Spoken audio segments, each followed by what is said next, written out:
Mes chers compatriotes, hôtes étrangers qui vivez parmi nous, à la veille du Nouvel An, je suis heureux de m'adresser à vous pour vous présenter mes vœux.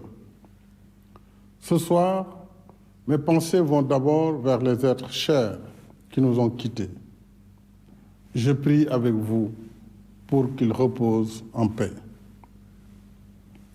J'exprime ma compassion à nos malades et leur souhaite prompt rétablissement. Pour la deuxième année consécutive, je m'adresse à vous dans le contexte difficile de la pandémie Covid-19.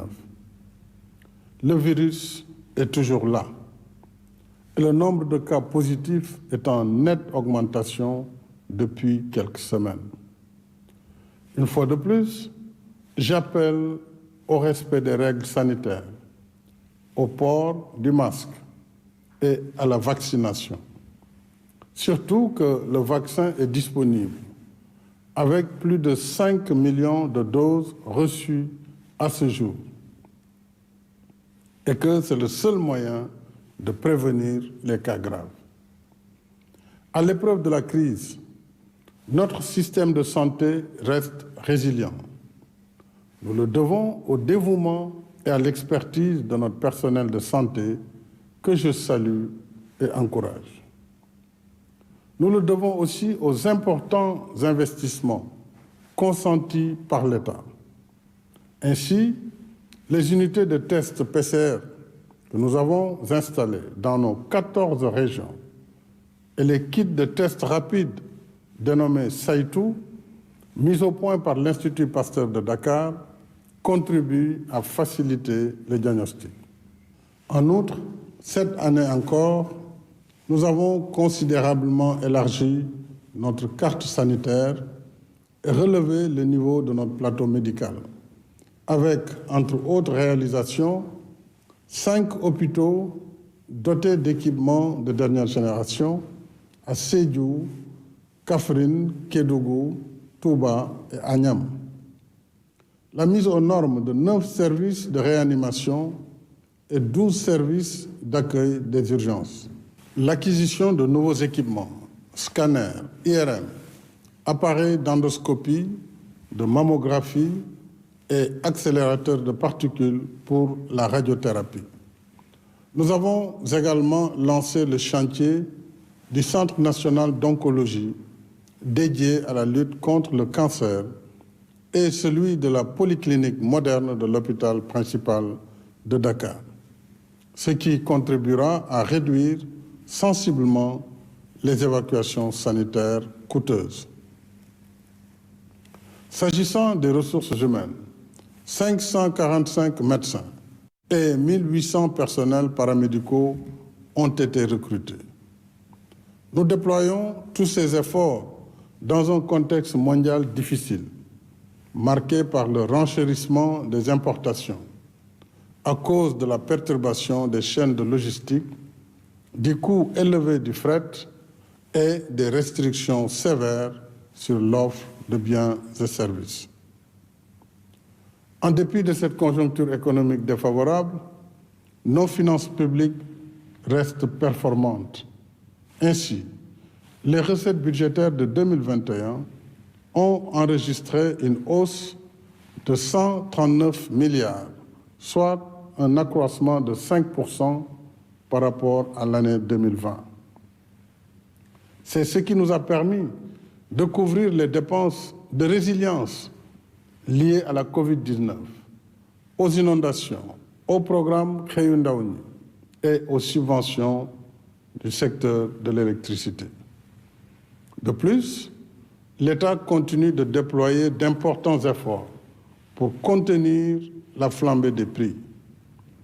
Ainsi, pour la farine, le taux de la TVA a été ramené de 18 à 0% et celui des droits de douane de 5 à 0%. Sur l'huile, la taxe d'ajustement a baissé de 5%. Pour le riz, la suspension de la TVA reste maintenue. En outre, les prix homologués du gaz butane sont restés stables, alors que ceux du carburant n'ont pas connu de hausse. Les mesures de résilience face aux chocs extérieurs montrent aussi notre vulnérabilité vis-à-vis de l'étranger et la nécessité de réaliser au plus vite notre souveraineté alimentaire à la faveur du plan d'action prioritaire, ajusté et accéléré, dont l'agriculture, la pêche et l'élevage restent les piliers majeurs. C'est pourquoi l'État a consenti un investissement de 60 milliards de francs CFA en matériel et intrants agricoles pour la campagne agricole qui a généré des récoltes en hausse, notamment pour le riz, l'arachide, le manioc, le niébé, le coton, entre autres spéculations. En soutien aux producteurs, le prix plancher du kilogramme d'arachide a été maintenu à 250 francs CFA. Afin de moderniser davantage le secteur agricole et booster ses chaînes de valeur, nous porterons en 2022 les fermes Natangué à 1044 unités, en plus de la finalisation du programme d'acquisition de 700 tracteurs, 50 moissonneuses-batteuses, 400 kits d'irrigation, 100 magasins de stockage et 20 chambres froides. S'agissant de l'élevage, la subvention de l'achat de génisses laitières à haut potentiel génétique a été portée à 50% sur une durée de 10 ans. S'y ajoutent 8,5 milliards du projet d'appui et de valorisation des initiatives entrepreneuriales en faveur des femmes et des jeunes actifs dans les filières de l'élevage. Quant au secteur de la pêche, il a bénéficié d'importants investissements, dont l'acquisition d'un aéronef et la réhabilitation de 6 vedettes pour la lutte contre la pêche illicite, non déclarée et non réglementée. La distribution à ce jour de 2257 moteurs au titre du programme de soutien à la pêche artisanale. Un programme test de 269 balises pour la géolocalisation des embarcations de pêche artisanale dans les régions de Dakar, Thiès, Louga, Saint-Louis, Fatick et Ziguinchor, et l'acquisition de 55 camions frigorifiques.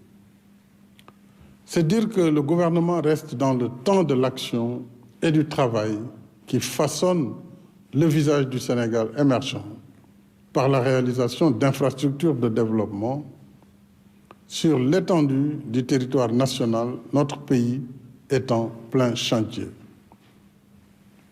Le 27 décembre dernier, nous avons inauguré la première phase de la ligne du TER de Dakar à Diamniadio, qui sera prolongée jusqu'à l'aéroport international Blaise Diagne.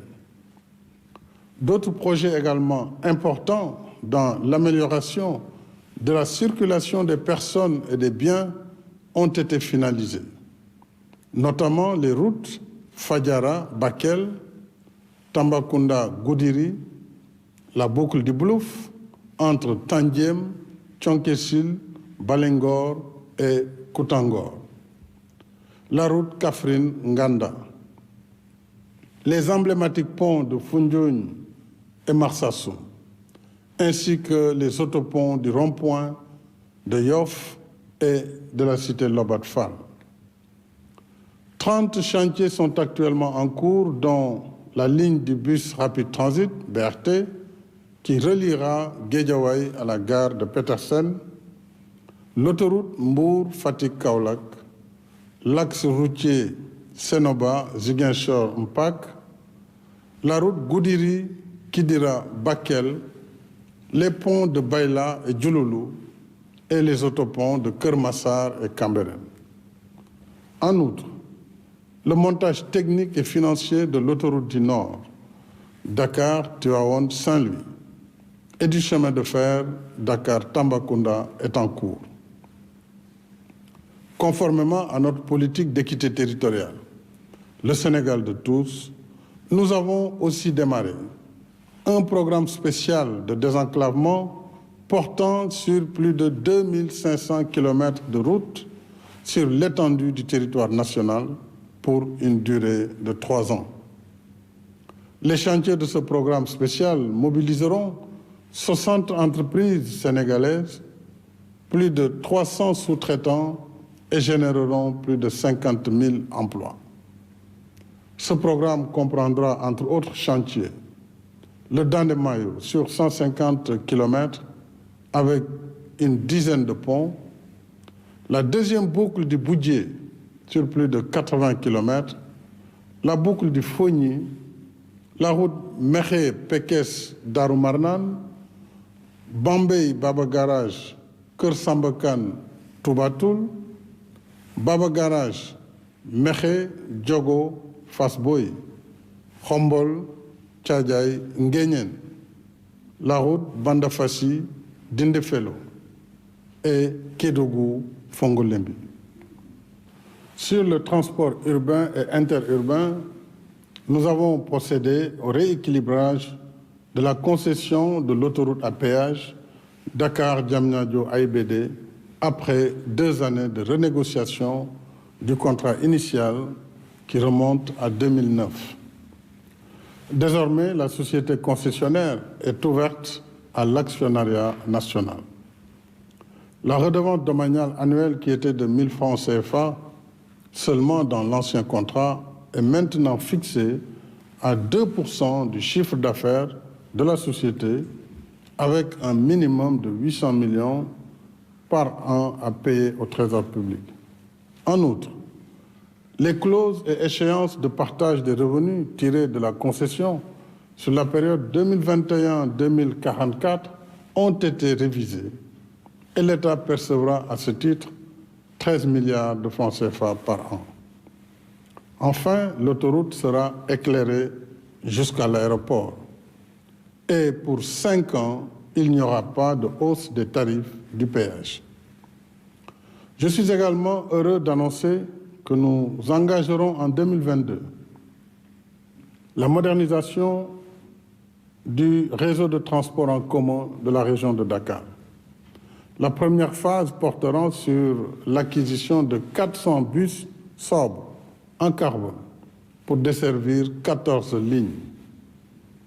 Dans le domaine portuaire et du transport maritime, notre pays change de niveau pour se hisser aux meilleurs standards internationaux avec 2 investissements majeurs.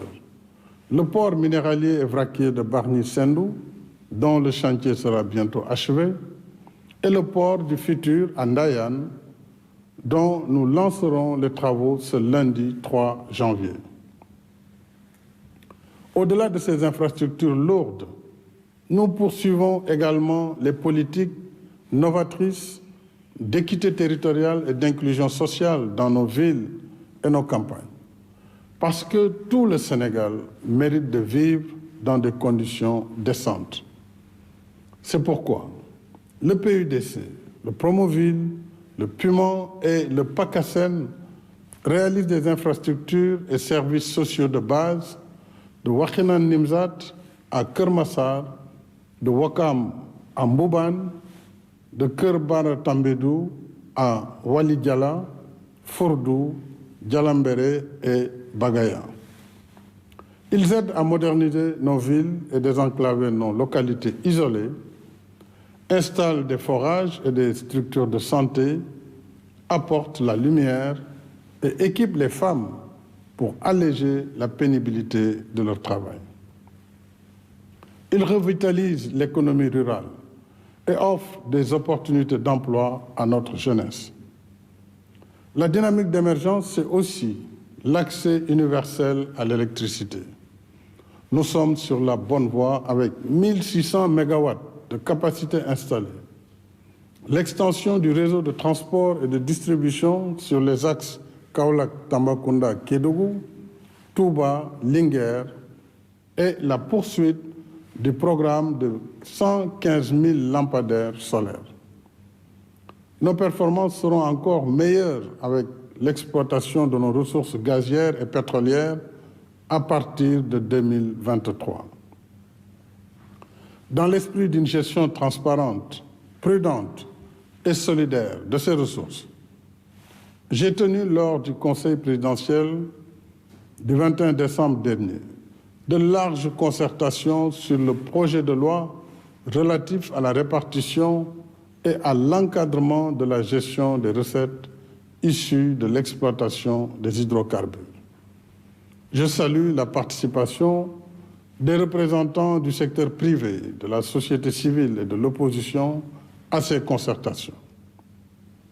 Une fois adaptée, cette législation inédite contribuera à sécuriser l'utilisation optimale des recettes tirées des hydrocarbures pour les besoins de développement économique et social des générations actuelles et ceux des générations futures. Nous traduirons ainsi en obligation légale l'exigence morale de solidarité intergénérationnelle. Mes chers compatriotes, pour un Sénégal qui se développe en comptant sur toutes ses forces vives, les jeunes et les femmes restent au cœur de mes préoccupations. Il nous faut davantage d'inclusion sociale par l'éducation, la formation professionnelle et technique, l'emploi et le soutien aux activités génératrices de revenus. À ce titre, nous poursuivons la mise en œuvre du programme d'urgence Xëyu Ndaw ñi, issu du Conseil présidentiel du 22 avril dernier, est doté de 450 milliards sur 3 ans en soutien à l'emploi et l'insertion socio-économique des jeunes. Dans ce cadre, 5 000 enseignants ont été recrutés à titre exceptionnel, en plus des 3 100 sortants des écoles de formation. En outre, nous avons réceptionné 14 centres de formation de proximité, allant de Tchoubalel à Bonkiling, Médina Gounass et Goudiri. À ce jour, la DER/FJ a directement financé plus de 130 000 bénéficiaires. Elle continue d'appuyer les populations cibles actives dans les secteurs de l'agriculture, de l'artisanat, de la pêche et du numérique, dont 192 start-up ont bénéficié d'un financement de 5 milliards.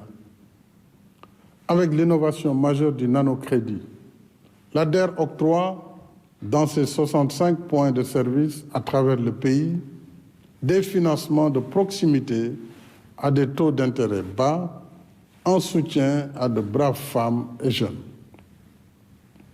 En outre, la mise en œuvre du programme Xëyu Ndaw ñi au sein des pôles emploi et entrepreneuriat ouverts dans les 46 départements se poursuit conformément à l'équité territoriale qui sous-tend ce programme.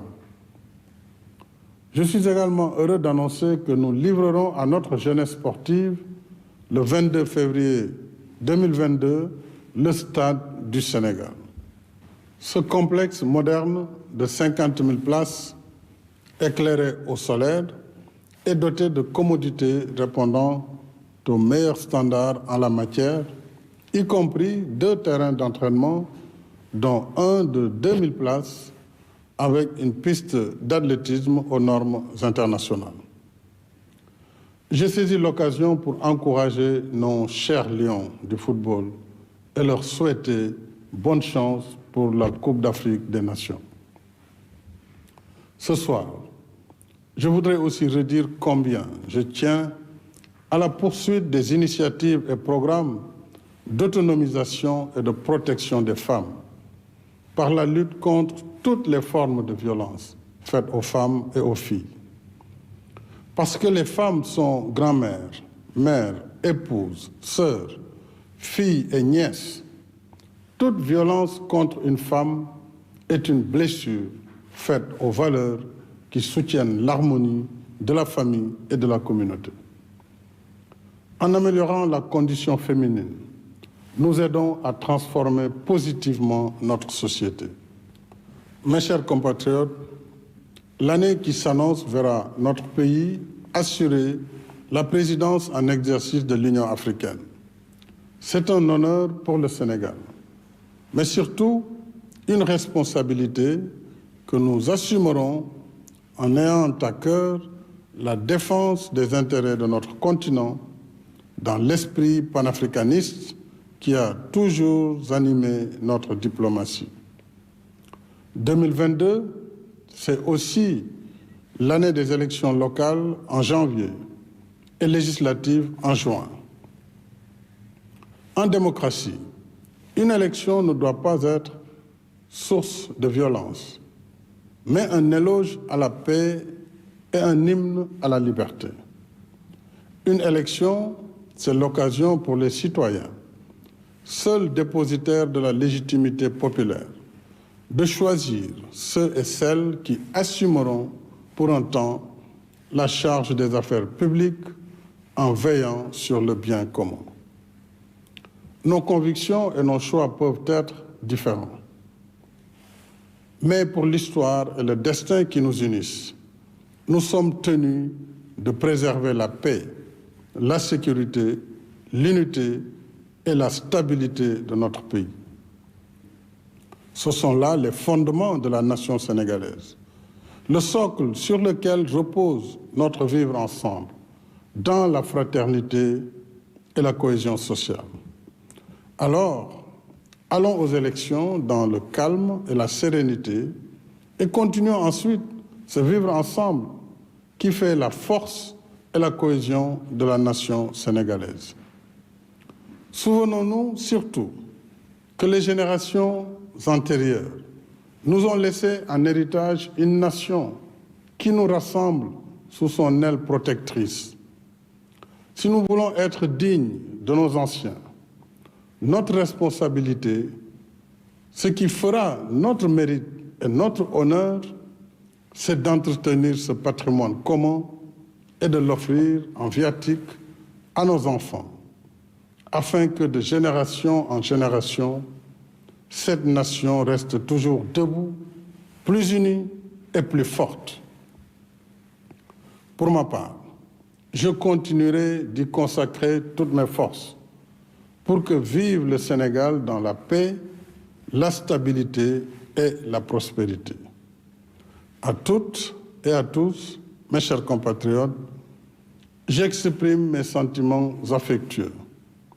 Je vous adresse mes meilleurs vœux de paix, de bonne santé, de bien-être et de réussite. Bonsoir et devenez.